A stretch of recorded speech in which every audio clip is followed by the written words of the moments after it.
పసుపు రాసుకుని స్నానం చేయమని అనడంలో ఉద్దేశమే అది. పసుపు యాంటీబయాటిక్, పైగా తడి తగిలిన చోట ఎప్పుడు పసుపు ఉండాలి. ఆడవాళ్ళకి ఎందుకు ఎక్కువ చెప్పారు అంటే, ఆడవాళ్ళందరూ పూర్వం ఇంట్లోనే ఉండేవారు, వంట పనే చూసేవారు, గృహిణి అనేవారు.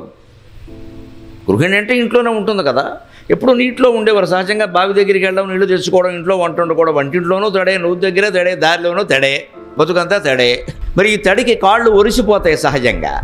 మీకు ఎప్పుడైనా వానలో తిరిగినప్పుడు కాళ్ళ మధ్యలో, వేళ్ల మధ్యలో కనుక ఒరిసిపోయి నెరిసిపోయినట్టు కనపడితే చిన్న మందండి, పసుపు నూనె రాయండి, వెంటనే తగ్గిపోతుంది. ఏం కంగారు పడక్కర్లేదు, దానికి డాక్టర్ దగ్గరికి వెళ్ళక్కర్లేదు. కాస్త నూనె పసుపు రాసి పైన కొద్దిగా నూనె రాసేస్తే అయిపోయాయి. కాస్త నూనె మధ్యలో మెల్ల రాసేసి దాని మీద పసుపు అంటించేస్తే అయిపోతుంది. అంత అరగంటలో పోతుంది. పసుపు నూనె అంత గొప్ప మందు. బొమ్మను కూడా పసుపుతోనే ఎందుకు చేస్తారు, తమలపాకుతో అంటే పసుపు పవిత్రం అంటే అర్థం, పవిత్రం అంటే ఆరోగ్యం. దయచేసి గుర్తుపెట్టుకోండి, పవిత్రం అంటే ఆరోగ్యం, అపవిత్రం అంటే అనారోగ్యం. లక్ష్మీకరం అంటే ఆరోగ్యం, శని అంటే అనారోగ్యం. అంతకంటే శని అయినా ఒకడు ప్రత్యేకంగా ఉండి మన నెత్తిమి కూర్చోడు. పిచ్చి నమ్మకాలు పెట్టుకోవద్దు. వాడికి బోడు పనులు ఉన్నాయి, మన నెత్తిమి వాడు కూర్చుంటాడు. పైగా నా నెత్తి మీద అసలే కూర్చోడు, ఖాళీ లేదు. నన్ను పట్టుకునే ఇది శనికి లేదు, పట్టుకోలేడు. సాధ్యంగా జుట్టు లేదు, ఏం పట్టుకుంటాడు?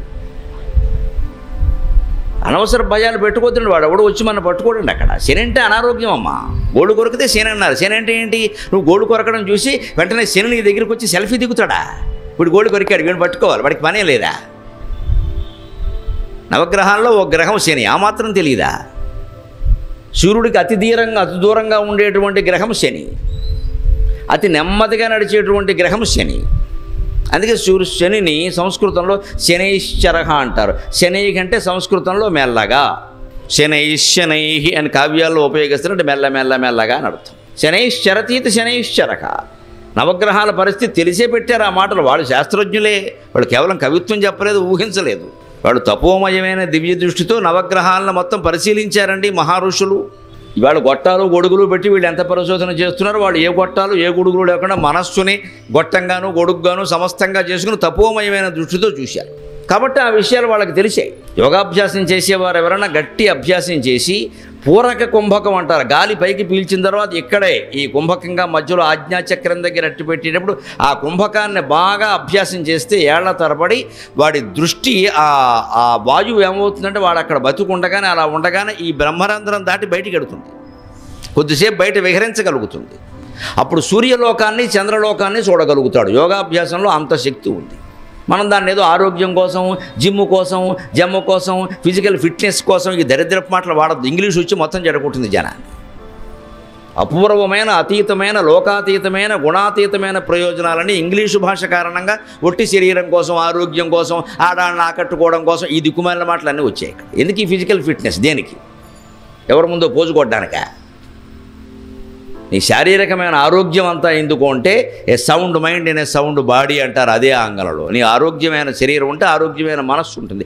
ఆరోగ్యమైన మనస్సు అంటే భగవంతుని చేరే మనస్సు, లౌకిక విషయాలు ఆలోచించే మనస్సు కాదు. లౌకిక విషయాలు ఆలోచిస్తే అనారోగ్యమే. అలాగే వాళ్ళు కనిపెట్టారని శనైశ్చరహ అని పేరు పెట్టారు. శాస్త్ర విజ్ఞానం కాదా అది?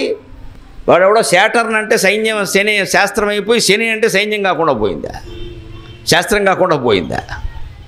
అలాగా నెమ్మదిగా సంచరిస్తాడు కాబట్టి మనకి శని పట్టింది. శని మహర్దశ నడుస్తూ ఉంటే జరిగిన ప్రతి పరిణామము కూడా బాధగా ఉంటుంది. ఎందుకంటే నెమ్మదిగా సాగుతోంది. ట్రాఫిక్ జామ్లో ఉంటే ఎలా ఉంటుంది? హైదరాబాద్ రండి చూపిస్తా, శని పెట్టినట్టే ఉంటుంది. అదే ట్రాఫిక్ జామ్లో ఆగకుండా కారు వెడుతోంది అనుకోండి, ఎంతో కొంత అంగుళం వెడుతోంది అనుకోండి, మనకు అంత చికాకు రాదు.